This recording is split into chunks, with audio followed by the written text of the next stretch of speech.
Lesson 3-7, Quadratic Inequalities on page 183. So we still have ax squared plus bx plus c, but now y can be greater than or less than, or greater than or equal to, less than or equal to. Here, if I flip forward a couple of pages, you can see some graphs. All right, so yeah, we got the parabolas, but this time we're saying if y is greater than ax squared plus bx plus c, you shade above, and if it's less than, it's below. Okay. This is strictly greater than, hence the dash parabola, and this could be like less than or equal to, hence the solid parabola, or something like that. That's pretty much it. There's some word puzzles, right?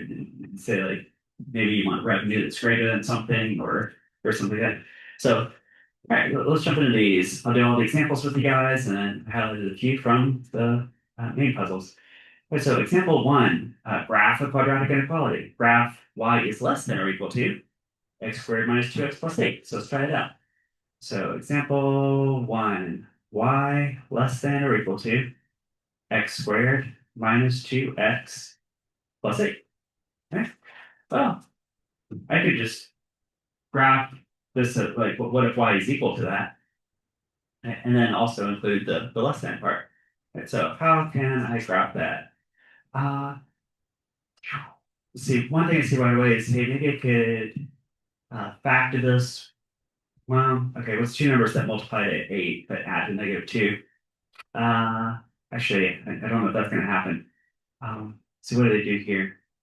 Yeah, okay. Might have to, wait. How about this? Let's put this in sort of like vertex form. Let's do that. I can complete the square. Okay. So I can go x squared minus 2x, then I'll leave a space, and then plus 8. Right? And then y less than or equal to, right? How about x minus 1 quantity squared? Because if I FOIL, x squared minus x gives me -2x. But I have a plus 1 here. So I have to subtract 1, right? Because it's like otherwise I end up with this plus 1 I don't really want, so I have to subtract it out. Right? Yeah, but I still have the plus 8. Right? Okay, yeah. This will be a lot easier to graph now in this vertex form. Okay. And there's other ways you could have gone about this. You could have gone the zeros with a quadratic, with a quadratic equation, something like that. Okay. But here I see the vertex can be at where x is 1 and y is 7.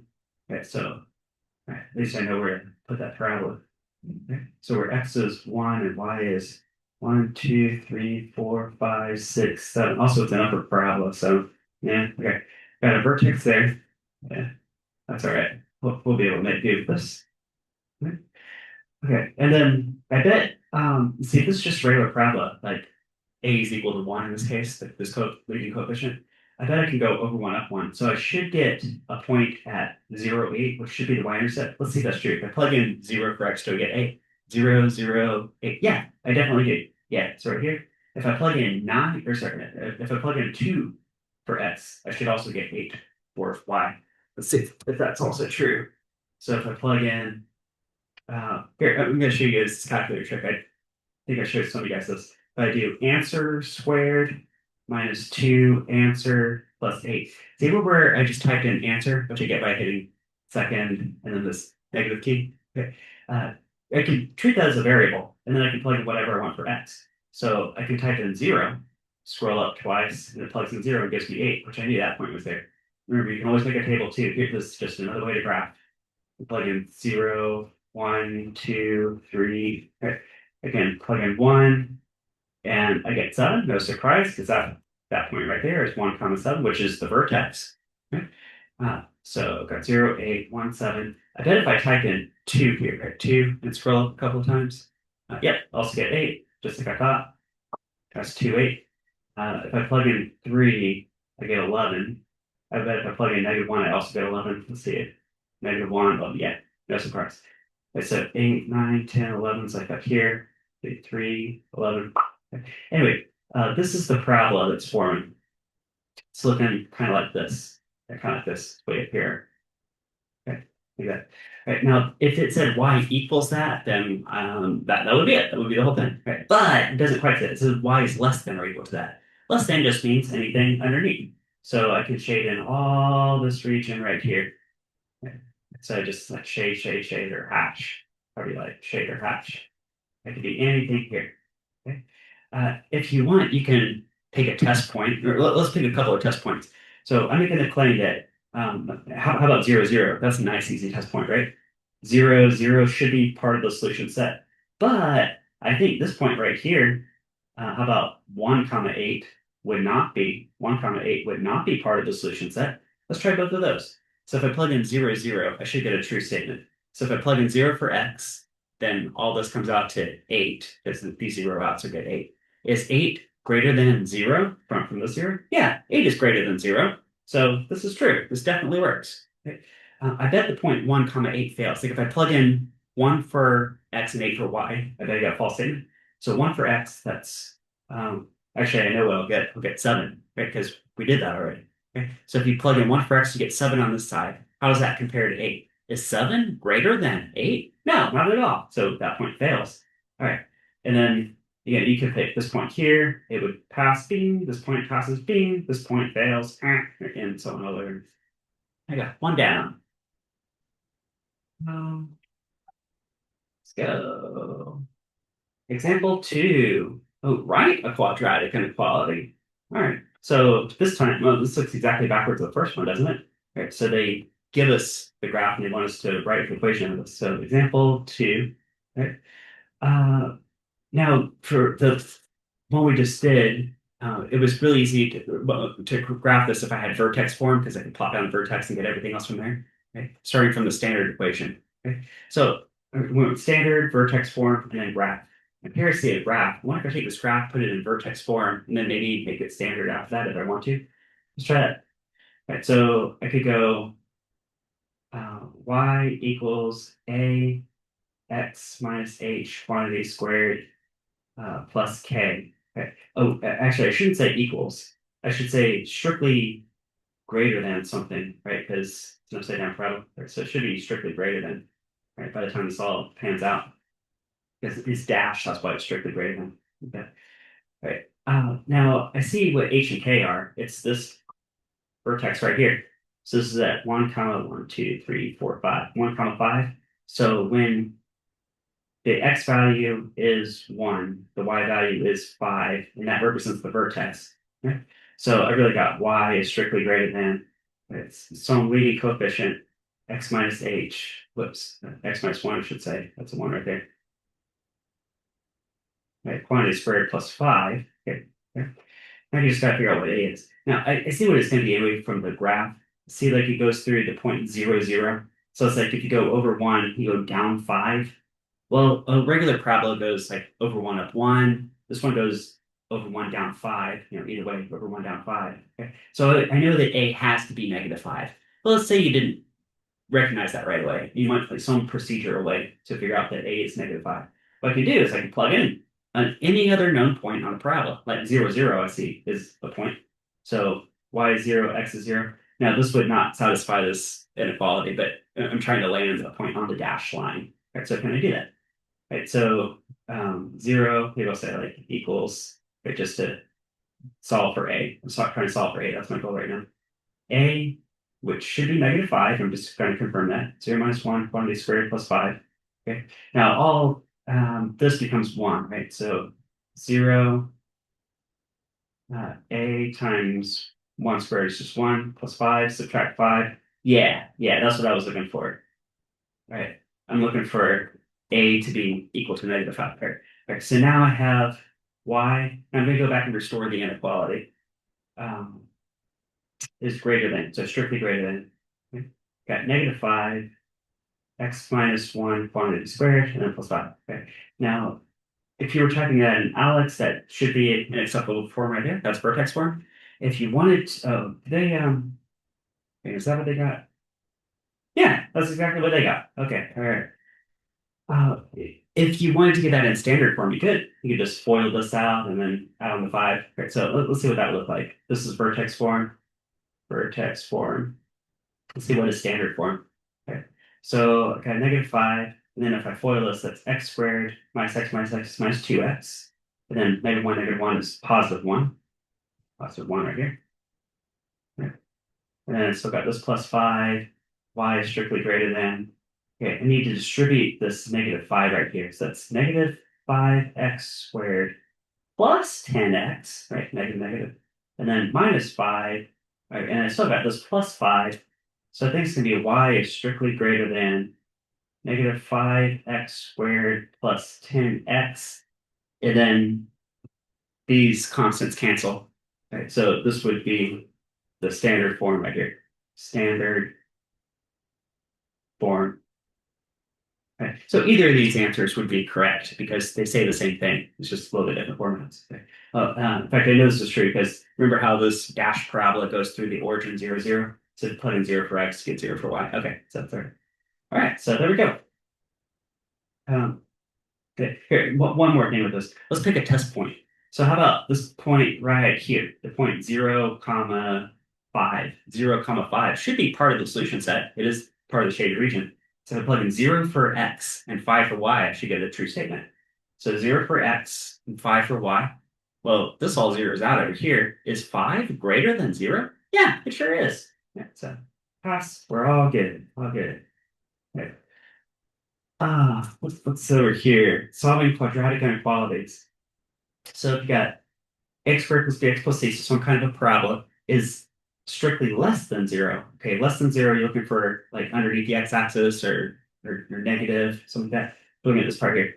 Okay, and then they say that leading coefficient. If this a is a positive value, you have an upright parabola. If it's a negative, it's upside down parabola. Okay, but either way, if this whole thing is less than 0, you're just looking at the part that's underneath the x-axis. So I bet here, I bet what I'm covering up is I bet it gives an interval from, well, there's no y-axis, so there's no frame of reference, but between here and here, between x1 and x2, right? Yeah. Right. In fact, they wrote it in set builder notation, didn't they? Right. So curly bracket x such that x is between x1 and x2, and close curly bracket. Okay. Okay. Now, if it's like this one here, see how it's actually a split interval? So there's a couple ways to write that. You can write that as, here's their set builder, x such that x is less than -1 or greater than x2, or sorry, less than x1 or greater than x2. See how it splits? It's either this or this down here. Okay? Now, another way to write that is with this union sign up here. So I'm skipping to the next page, but you guys remember this union sign? Looks like a capital U. Okay, so this is with interval notation. So you could write it as negative infinity to x1, parenthesis and bracket, and then a union. Or I'm sorry, this wouldn't be a bracket. This would also be a closed parenthesis because it's an open circle. Okay, and then a union, and then you pick up at x2 and go to positive infinity. Let's for that one. All right, how about this one down here? All right, so these down here, all they did was they flipped the inequality and said, well, if it's greater than 0. And now the upright parabola turns into a split interval for the answer. But the upside down parabola, everything above this line, well, there's just one interval. So it's between x1 and x2. All right, so let's try that for this one. Example 3. Example 3. Okay. X squared plus x minus 6 is less than 0, strictly less than 0. They say solve it by graphing. Okay. Uh, this is factorable, isn't this? Isn't this x plus 3, x minus 2? Right? Right. I mean, this is the same thing. Right? Because watch this. If you FOIL, FOIL, FOIL, x squared, bing. Negative 2x and 3x makes positive x, bing. 3 times negative 2 is negative, bing. Yeah, these things. But this one, with these intercepts, might be easy to graph really quickly. Because we got y-axis, x-axis. I know where x is positive 2. This would be exactly equal to 0. Now, this is strictly less than. So remember, I'm going to dash off a parabola. Strictly speaking, I would have a hole there. Okay? And same thing at where x is -3. It's back here. If x is -3 times 3 is 0. Is 0 less than 0? And not exactly, but it is equal to 0. So open hoop there. And I bet the parabola does something like this. Okay, right? There's your parabola. Okay. And we want x to be, or sorry, we want less than, right, less than 0. So here, if it's less than, it should be underneath it, right? Okay. I can pick a test point. Let's pick the point 0, 0, which I think should actually that does pass, doesn't it? Y. Okay. maybe I'm thinking of the wrong side of this. Okay. Like 0, 0 does pass because you plug in 0 for x. -6 is less than 0. That is true. Or here, same thing, you get positive times a negative, which is negative, which is less than 0. This point actually bing, passes. If that's true, what if I plug in like how about +5 for x? +5. Well, if this passed, this should fail. Let's see what 5 does. This would be positive. This is positive. Positive is not less than 0. So this all right. So it's gotta be this right. Ah, you know what? Yeah. Okay. If I was thinking y is greater than, okay, if you place a 0 with a y, I was about to hash in all this right here and say y is greater than. Okay. But there is no y in this question. Yeah, just realize that. Okay, that's why. Okay. Um, it's only x's. So the only part that matters is on the x-axis is from here to here. This is -3. This is +2. So I'll say in set builder notation, it'd be x such that x is between, right? So strictly greater than -3 and strictly less than 2. Okay. I think that's the set builder notation answer. Okay. And then you could also write it at interval notation. Now, this case, the parenthesis does not refer to coordinate, it refers to, well, the opening of the interval, which is not included, okay, because it's a dash product, strictly less than. Okay. So I can go from -3 to 2, okay, and this would be interval notation. Okay. So either of these would be correct, it's just different ways to write it. Okay. Now, you might be seeing interval notation has the weakness that it'd be very easy to confuse this with a coordinate, right? Which it is not. This is not a coordinate, right? This is an interval, right? But self-builder, it's obviously well, not a coordinate. Right? So I think either of these should work. Or you could say maybe just this bit here. Let's see, what did they come up with? Yeah, okay, they didn't give us the answer, but wait, actually, no, here it is. Here it is right here. They did graph it. Yeah. So they got the same graph I got. So that looks good. Anything in there. All right, number 4. Solve quadratic inequality by graph. Okay. Wait, is that the same thing? Yeah. Same thing. Okay. Did they just flip the inequality sign? Maybe that's what happened. Yeah. They give us a less than up here, strictly less than, and this is a greater than or equal to. So a really similar example. We'll see how this plays out. It'll be a little different. I think we'll have a split interval on this. X squared minus 3x minus 4 greater than or equal to 0. Okay, so no more dashed parabolas. Everything's going to be solid. Um, can I, yeah, but form, I think you can factor this, right? Factor this greater than or equal to 0. What is that? X minus 4, x plus 1. I think that's how it works out. Let me check my FOIL. So x squared, bing, plus x minus 4x, bing, negative. -4 times 1 is -4, bing. Yeah, okay, so that checks out.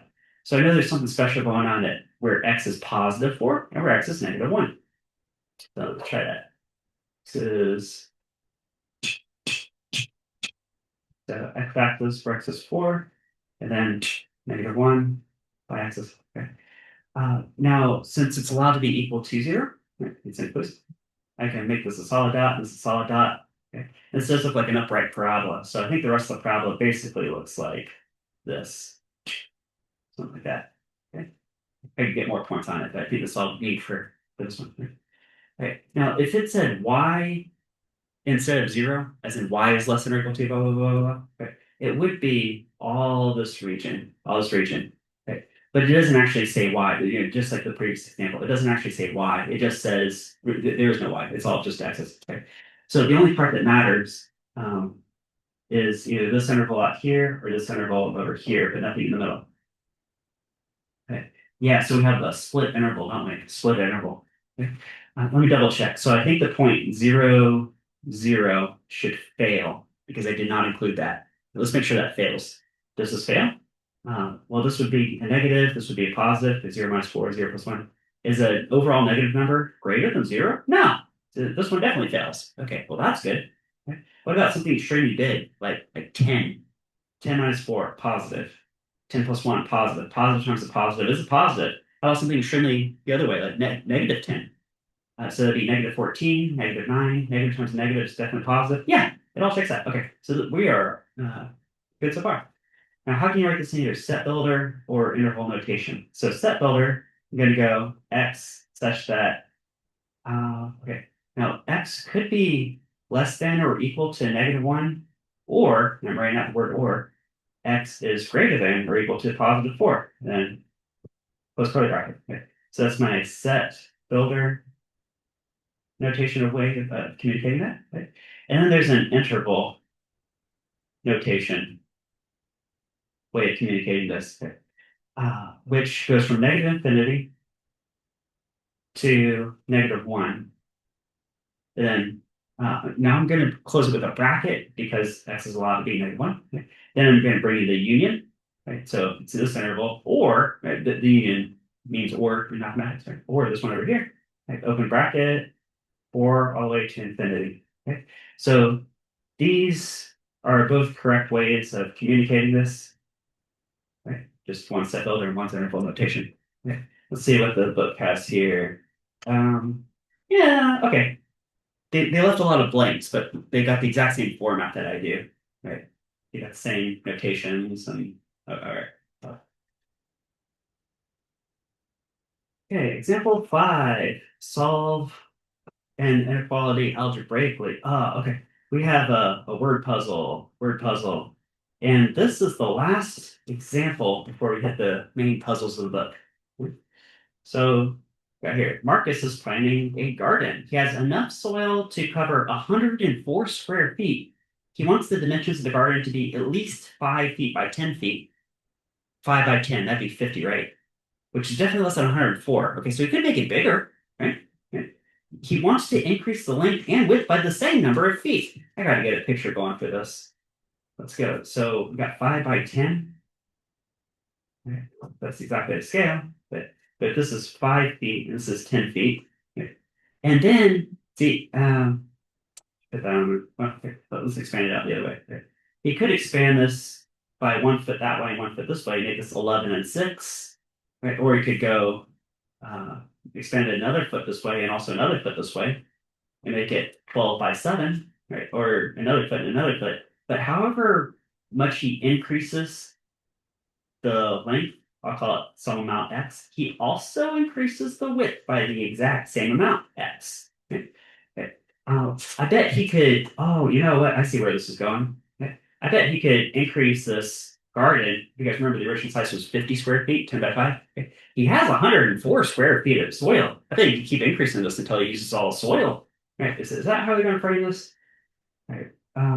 What value can he increase the dimensions of the garden without needing to buy more soil? Yeah, exactly. So the way to frame it is we're solving for x right here. Yeah, well, what is this x? Yeah. Okay. Create a quadratic inequality, solve it algebraically. Yeah. And so I'll say that the area, let's go for the full area. Right, this whole hashed in pink region right here, area. Okay.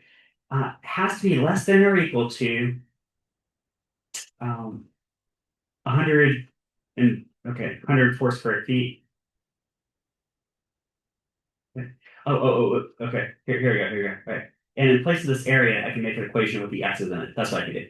So I can go 10 plus x long and 5 plus x wide. Okay. And that's what has to be less than or equal to 104. Okay.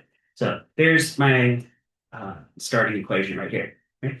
Now I'm gonna FOIL this out and bring over the 104 and then solve it from there. It's something like that. I might need the quadratic equation. I don't know. We'll see. Unless it's factors easily. Okay. So let's go FOIL. So that 10 times 5 is 50. Right, plus 10x and 5x is 15x. X squared has to be less than or equal to 104. And be square feet. So I'm going to subtract over the 104.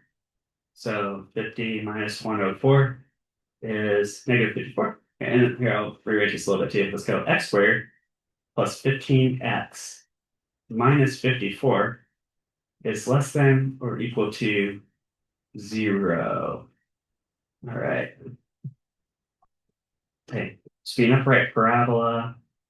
Must be, yeah, okay. So is this factorable? It's factorable. Yeah, okay. I'm gonna cheat a little bit since the example I'm looking at something to do with 18 and 3. Yeah, 18 times 3, I think, is 54. It is. And 18 minus 3 is 15. So we can play off that. Let's go x plus 18, x minus 3 less than or equals 0. Okay. Now, if this was like a realistic scenario, this might not factor easily. Like, what if he has 105 square feet or 103? So you could always throw this over to the quadratic equation. A quadratic equation will solve like pretty much everything in this module. Right? These are just different ways to think of it. But here, I can play off this to make a graph. Make a graph, what's this look like? So, I got an upright parabola. So I got x, y, okay, x, y. Okay. Now, where x is positive 3, this whole thing would zero out because this zeroes out, so the whole thing zeroes out. So 1, 2, 3, right there. Okay. And also where x is negative 18, which is like way back here, okay, which doesn't really mean anything because now he would be like shrinking his garden. He can only shrink it up to like x is 5 or x is negative 5, right? Because at that point, he has no more garden left. Okay. But mathematically, it kind of maps out like this. It would be an upright parabola that does something like that. Okay.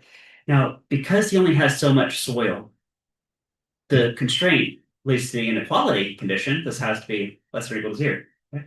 And let's add one more constraint. Let's say that he's not allowed to shrink his garden at all. Right? So it has to be at least 5 by 10. Wait, did I say that? I think I said, yeah, he wants the dimensions to be at least 5 by 10. So we're not allowed to shrink it at all. Okay? And if that's true, then x is allowed to be,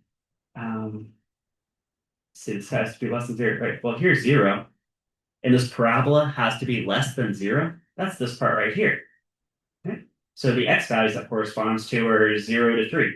Okay? So it looks like x can go up to 3. Like if he expands 3 feet along each axis, that would be using all the soil. Okay? So I think, but how do they frame this question? Um, by what value can he increase the dimensions without need to buy more soil? Maybe I'll say x max is 3 feet. Okay. Let me check my work here. Because if that's true, this could go up to 13, right? Okay. So L max, the maximum length would be 10 plus 3 or 13 feet. And the width max would be 5 plus 3, which is 8 feet. Okay. Now, what is 13 times 8? I mean, I sure hope it's 104 because at that point he would have exhausted all the soil, and it would also match the graph right at that point right there. Is 13 times 8 104? I hope it is. Let's see if these numbers are the same. What's 13 times 8? It is 104. That'd be square feet. So check. We are good. That definitely worked out. Yeah. So we can expand up to 3 feet along each axis. Yeah. Along each dimension, the length and the width. All right. Set these word puzzles. All right, so solve or graph each inequality. So pick a couple out here for you guys. Do number 1. Y is less than or equal to x squared plus 6x plus 4. Can I factor? Is that factorable? Well, 1, 4, 2. Nah. Okay. Okay. How about this? Let's put this in vertex form. Yeah, let's do that. Okay. So I'll go complete the square. So I'll say x plus 3 quantity squared, right? Because watch this. X squared is x squared. Boom. 3x and 3x makes 6x. Boom. But 3 times 3 is 9, so I have to subtract out the 9. I'm just completing the square, right? Okay. And then bring these two together. That's minus 5 right there. Y is less than or equal to x plus 3 quantity squared minus 5. Right? Not the only way to do it, but completing the square, I know immediately where the vertex is. It's at -3, -5. So where x, y, -3, 2, 3, 4, 5. Okay, here's the vertex of this parabola. Okay. Now y it could be less than or equal to, so I'm allowed to make a solid parabola, so that's nice. Okay, so here's the vertex right here. Okay. Let's get some other points. Now I do see a leading coefficient of 1, which makes me think I'm going to go over 1 up 1.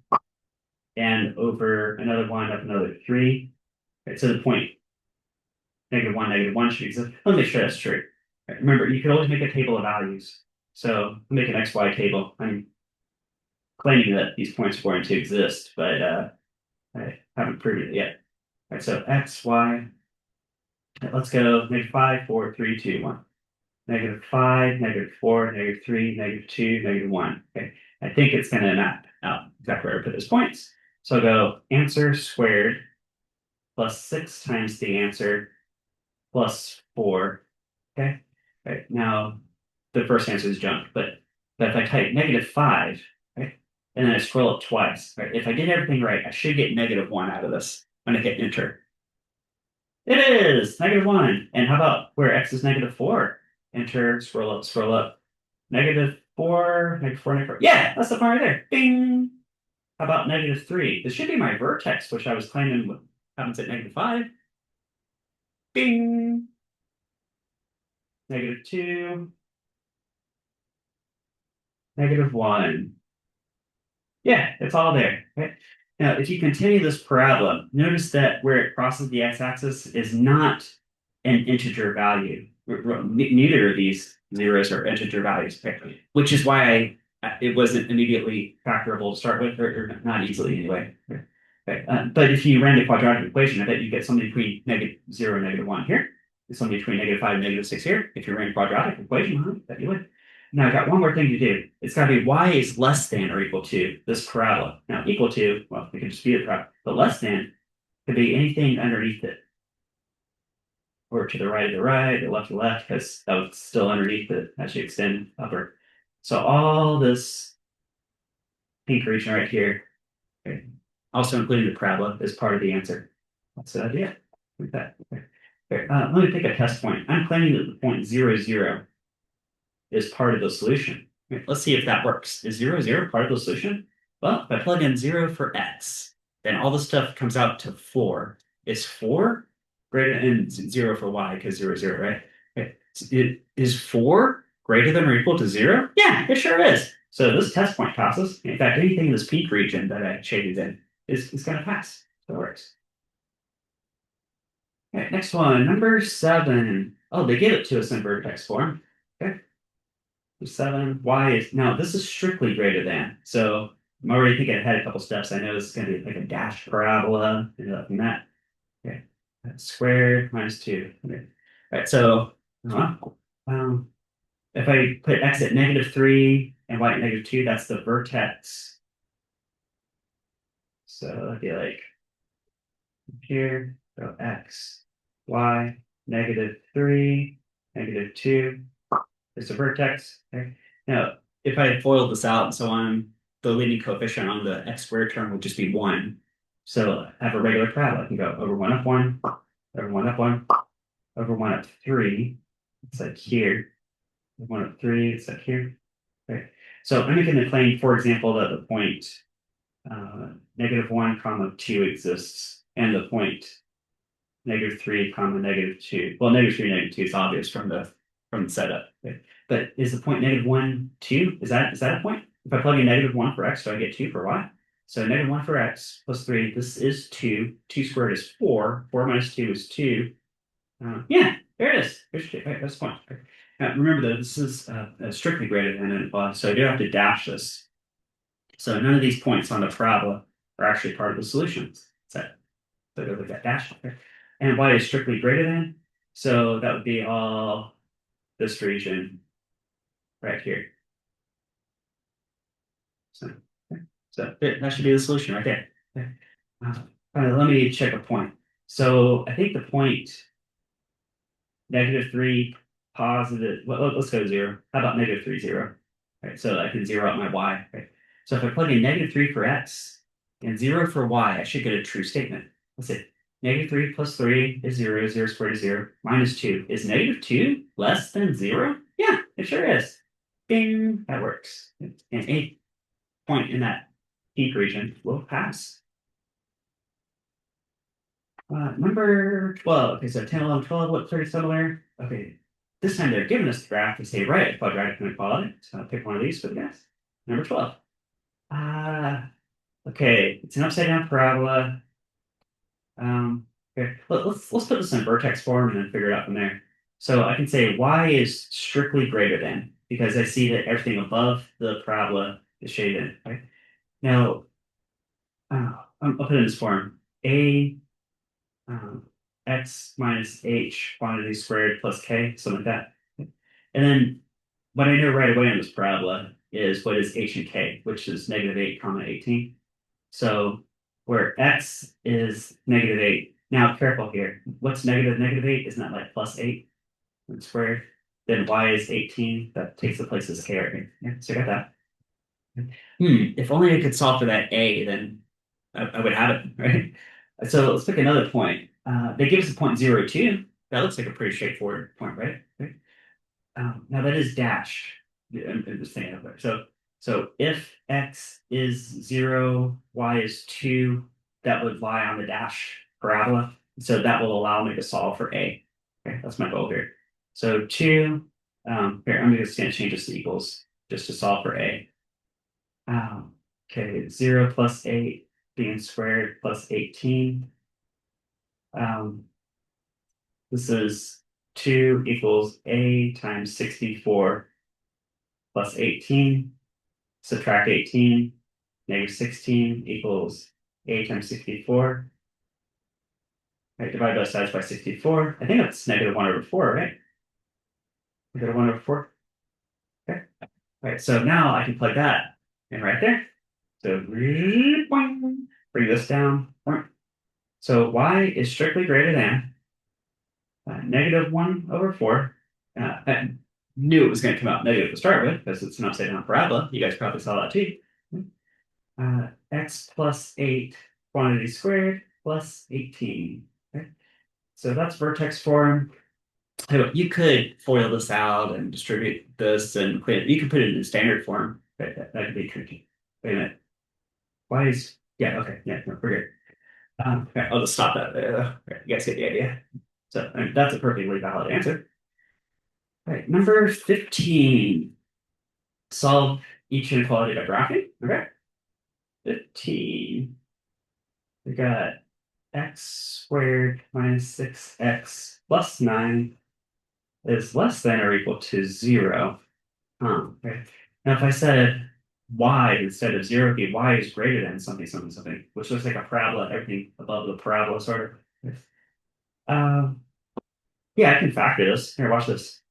Isn't it x minus 3 quantity squared? Because FOI, right? X squared, bing, minus 3x minus 3x minus 6, bing, negative 3 times negative 3 is 5, bing, right? So something like that, right? Which helps me find the x-intercepts very quickly. Oh, there's only one. It's where x is 3. Yeah, that's it. Huh. 1, 2, 3. Okay. X, Y. Okay. Okay, so I think this parabola goes like this. Now it's allowed to be solid because there's 0. Okay. Um, right. Now, if you take the point 3, it should zero out exactly, right? 3 squared is 9, minus 18 plus 9. Yeah, that's exactly 0. So this point definitely works. Okay. Uh, what else would it be greater than? Is that, or is this x less than here? Let's pick some test points. What happens where x is equal to 1? I think they're either all going to pass, they're all going to fail. Other than this point, it definitely passes. Here, let's see. What if I pick x as 1? So what's 1 squared is 1, minus 6 is negative 5, plus 9 is a positive number, which is not negative. Okay? In fact, yeah, because there's nothing I can plug in for x to ever make this negative. The closest I can come is where x is 3, and that's where it's 0. So I think that's my only solution. Okay? So I think the answer would go x such that x is equal to 3 and nothing else. Okay? Or you can just write it this way x equals 3. Okay, so there's two different. Here I got set builder and I got like a discrete form interval. I think it should just be 3 and nothing else. That's it. All right, number 22, business. a cycle shop sold 300 bicycles for $300 last year. They want to increase the profit margin this year, but predict that each $20 increase in price will reduce the number of bicycles sold by 10. How many $20 price increases can a shop add and still expect a profit at least $100,000? Okay. Now, recently, like last week, I remember there were some very similar questions. Oh, I remember one dealt with like candles, like raising or lowering the price of candles or something. It had some other examples, but there's some. Now, I'm going to make some adjustments because I was thinking about this thing. I think there's actually a better way to frame this and think about this. They talk about like some $20 increase reduces the number of bicycles by 10, but people don't think about like in terms of um, these incremental price increases of like $20 at a time. Normally, you just think about like a dollar at a time. That should be a variable. So I want to just turn this into straight dollars instead of like chunks of $20, which is kind of an extra step. I just want to put it all in terms of dollars, which I think is more realistic anyway. And then we'll go back after the fact and we'll answer the question, how many of those $20 price increases, blah, blah, blah, blah, right? Also, I'm going to change the word profit to revenue, right? So, because I think that's more consistent with economics anyway. Okay. So I'm going to say revenue equals price times quantity, right? Or you could write this way, revenue equals price times quantity. Okay. Now, in this case, the revenue equals, I could put in $300 per bike and then times 300 bicycles, and that would be the initial revenue, wouldn't it? Okay. Now, here's the thing is, I actually did this on a separate page, is they're saying $20 increase corresponds to minus 10 bicycles.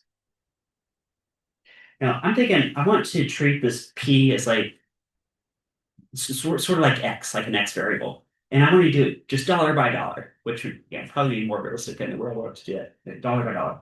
If I do that, I want to say, what does $1 represent in terms of bicycle? Like a $1 in price increase represent in terms of bicycles. So I'm going to change this a little bit. I'm going to say that um, whatever the price increases in dollars, and you multiply that by 20. So $20 times P, where this P equals, say, like a $1 increase, that is equal to losing 10 bicycles. Right, something like that, right? All right, so then what I can do is divide both sides by this coefficient of 20. Okay, so divide by 20, divide by 20. And getting P equal, like it corresponds to, equals minus 1/2 a bicycle. See, the way they framed it, it's like we're having these $20 price increment increases. And every time you increase by $20, you lose 10 bicycle sales. Okay. But I'm getting it down to the dollar. So the way I'm interpreting this is that for every $1 increase, dot, dot, dot, and then over here, you lose half of a bicycle sale. So if you, here, watch this. Right? If you increase the price by $2, dot, dot, dot, then wouldn't this also double and you lose one bicycle sale, right? Like minus one, right? And what if you multiply this by 10 and you had a $20 price increase? Well, this would also be times 10, which would be minus 10, which is exactly how they framed it from the beginning. Yeah, right. So, but I'm gonna use this. I'm gonna solve this my own way, which I think makes more sense. If you want to see it the other way, then we'll go back a few lessons ago. Okay. And so let's take this right here, just what I cycled. Well, actually, this right here, right? And translate that into this revenue equation.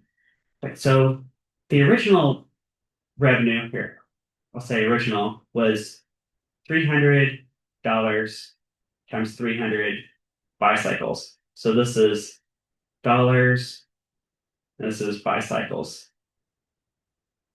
So that was the original revenue. The original revenue was 300 times 300, 369, 100, was that 90,000, I think? 90,000. Okay. Um, so that's a side note, equals $90,000. Okay. But the new revenue, so like as a function of P, where P, remember, represents a $1 increase. So for every $1 increase equals, right? Well, we're going to take the original $300 here and add P for price increase. Okay. Now I have an increment that's in terms of actual dollars, not $20 increments, but $1 at a time. So I get $300, $1, 302, 303. I could go 320. I could go 340. I could go 360 or 400. Okay. Okay. And that's going to correspond to 300 bicycles. But remember, every time you raise the price by $1, you lose half of a bicycle. And so I'm going to write it this way. Okay. So if you raise by $1, you lose half a bicycle. If you raise by $2, remember this? If you have a $2 increase, you lose a bicycle. Okay. Okay. So put 2 here. Negative half of 2 is like -1. Yeah, so now you're down to selling 299 bicycles and so on. Okay, how about the way they framed it? What if you have a $20 price increase? If I put in $20 right here for P, okay, I should lose 10 bicycles. Well, half of 20 is 10, and I'm subtracting it. Yeah, this is completely a valid way to do it. Here's the revenue as a function of the price increase from where you started. Okay. All right, so let's FOIL this out. FOIL, and then see what happens. So revenue as a function of price is equal to, oh, that'd be 369,000, $90,000. Let's do minus a half of 300 plus 300. Well, that would just be plus 150 price increase, and then minus 1/2 P squared. Okay. Yeah, there's definitely a parabola. See, it's like an upside down parabola. And a lot of these revenue equations will look just like that. Okay. So, because if you graph an upside down parabola, then I should do that. Right? Like, there's some place in the parabola where the revenue is increasing, but if you increase the price too much, then the price turns around and decreases. How about how should I graph this? Well, I know the point 300, 300 will be a point, right? Um, Let me get this into the quadratic equation and see what do I get for P. Okay, so where would revenue be equal to 0 at P equals what? Okay, so just get some crazy numbers here. Okay. So got negative B plus or minus, so I'll come back to minus a square root of B squared minus 4AC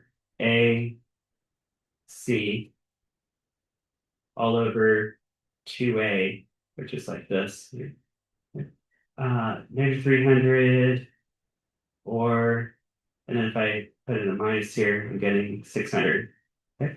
Okay. So I have enough to be able to graph this. So if I say, uh,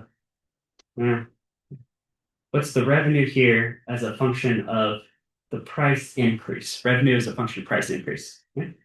See, like if I had no price increase at all, I would have made $90,000. Point. That's a point for 0 price change at all. That was the original revenue. Was way up here. It's $90,000. That's what that point represents. If you reduce the price by 300, oh hey, watch this. Watch this. If you reduce the price by $300, you're basically giving away the bikes for free. So of course your revenue would be 0. Yeah. So negative 300, it's like over here, that'd be like 0 revenue. And then if you increase the price all the way up to, well, $600 beyond the original 300. So now the selling price is 900 because it's 600 plus the 300. That at that point the price is so high nobody's going to buy the bicycles anymore. So there's enough information here where I can know what this graph is going to look like. Okay, it's going to look like this. There you go, something like that. Now, what was the actual question here? See, we want to make at least $100,000 of revenue. Guys, at least $100,000. That's like uh like this line right here. It's like the 100K line. $100,000. Okay? So it's probably something like right in here. Right? So yeah, do you want to increase the price of the bike to make more money as a business? Yes, somewhere about hereish, which I'm going to estimate. Actually, I can see it right here. It's going to be this is 320. It's kind of centered around 150. In fact, that should be the price increase. It should be 150 to like maximize your revenue. I can see that from the graph. Right. But if you're looking for like a range of value or like let's say a domain uh, on the graph doesn't. Right? I get it. You can go from what price increase here to what price increase here. So that's really the question. Right. So let's try that. Let's see. So here's my equation, and I want this revenue to remember be greater than or equal to $100,000. So my negative one half p squared, where p represents the price increase, plus 150p plus 90,000. Right? I want that to be greater than or equal to 100,000. Yeah. And as long as that's true, then we're all good, right? And that's going to correspond to this bold pink part of the prop right here, just this little bar here. That's what it is on the picture. So subtract over 100,000. I'll say negative one half p squared plus 150p minus 10,000 should be greater than or equal to zero. Right? Now, okay, could I factor that? Here, let me do this. I'm going to do something kind of funny.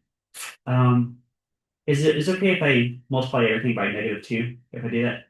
So if I say negative two times, okay, and this is not necessary, it's just because it makes this leading coefficient equal to one, which is easier to work with mathematically. Okay.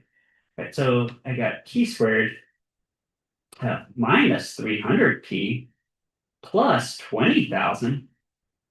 Now for this one, remember, whenever you multiply by a negative, the inequality actually flips. So this would also be true. Something like that. Okay. Now, if I want to see where is this equal to zero, I could either push this through quadratic or say, I'm wondering too if this factors easily. Okay. Can I think of two numbers that say, well, maybe, I don't know. Here, I'll just run to the quadratic. Okay, so p for it to be equal to zero could be equal to negative b plus or minus the square root of b squared minus 4ac all divided by 2a. Like that. All right, so let's push that through the quadratic and just see what we get out of it. So, got 300 plus the root of 300 squared minus 4ac, close the radical, close the numerator, divided by 2. So I'm getting p equals 200 or, and then right here, throw in minus 100. Okay, remember, since p represents the price increases, then that's it. Okay. Ah, yeah. Okay, I see what's going to be on my graph. Okay. So 100 to 200. Remember, I said it was going to center around 150. It sure does. It sure does center around 150, doesn't it? All right, predicted that a few minutes ago, just from the graph. Right? 100 to 200.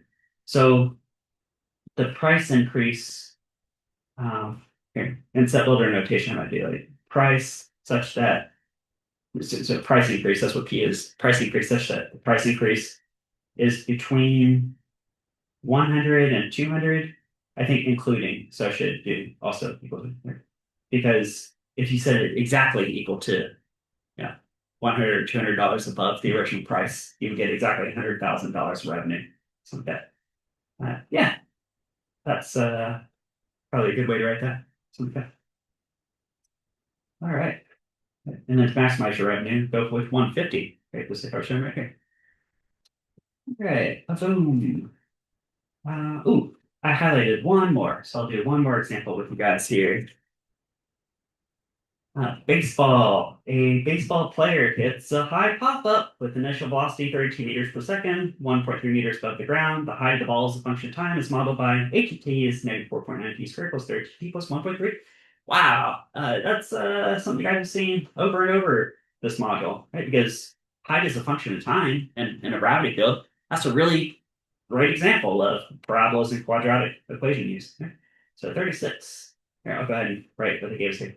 They give us height as a function of time equals negative 4.9 t squared or this has something to do with how strong is Earth's gravity field. So on Mars, this number would be different. On Earth, it's always this number. In terms of meters, right? In feet, it's like, well, this would be -16 if it was feet, but -4.9 for meters. Plus 32t. So you hit it straight at the 32 feet per second, or at time zero, it was going that fast. And then plus 1.3, that means that it was hit, or at time zero, it was already 1.3 meters above the ground. I think that makes sense about two, right? You hit the ball, it's already about meter and a half above the ground. Something like that. Okay. Okay, and then so this is the ground. The baseball starts at 1.3 meters up, and then pow, it goes way up and eventually comes back down. So there's a little sketch right there. During what time interval is the ball higher than the camera located in the press box at 43.4 meters above the ground? Right, so here, just pick a line and run with it. Let's say like right here represents uh, 43.4 meters. Okay. Okay, so what times is the ball higher than that? Well, it's definitely some interval of time, right? Because there's some time that it was above that, and then uh, some time where it went below that number. But they, assuming it reaches that number, that height, I think it will. So I want that this -4.9 t we're solving for squared plus 32 t we're solving for again plus 1.3. I want that to be greater than, does it say greater than or greater than or equal to? It says higher than, so I'll just leave that as strictly greater than. This would be 43.4 meters. Right? Meters, so we got meters and seconds floating around here. So subtract this off. So -4.9 t we're solving for squared plus 32t. What's 1.3 minus 43.4? That's -42.1, strictly greater than zero. Okay. When I get it compared to zero, I'm definitely going to break out a quadratic equation for this. And then you're going to try to factor that. So let's go t, well, let's say where h is equal to 43.4 would be equal to, right? So I'm gonna when I push this through the quadratic equation, okay, it's gonna tell me the times when it's exactly at this height and also exactly at this height over here, right? Like what times would that be? And then to the book question of like when would it be higher than that? It's just between those two times. Yeah, that should be it. So let's go -b plus or minus the square root of b squared minus 4ac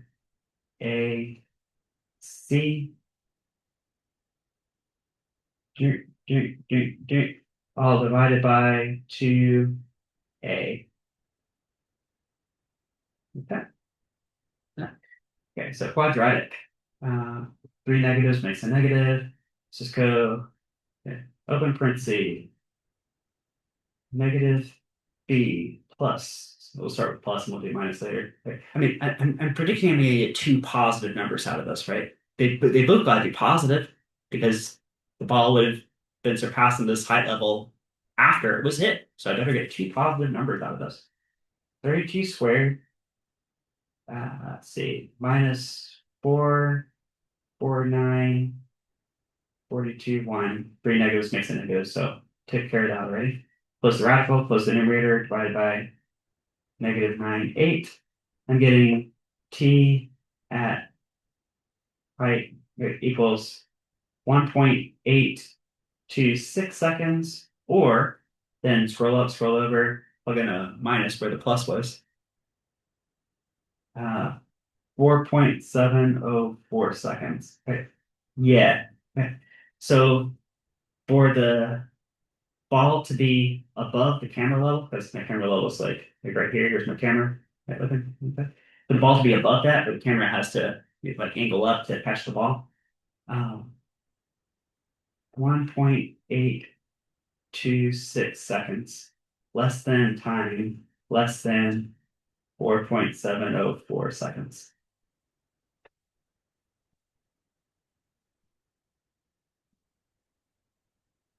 Less than 3.7.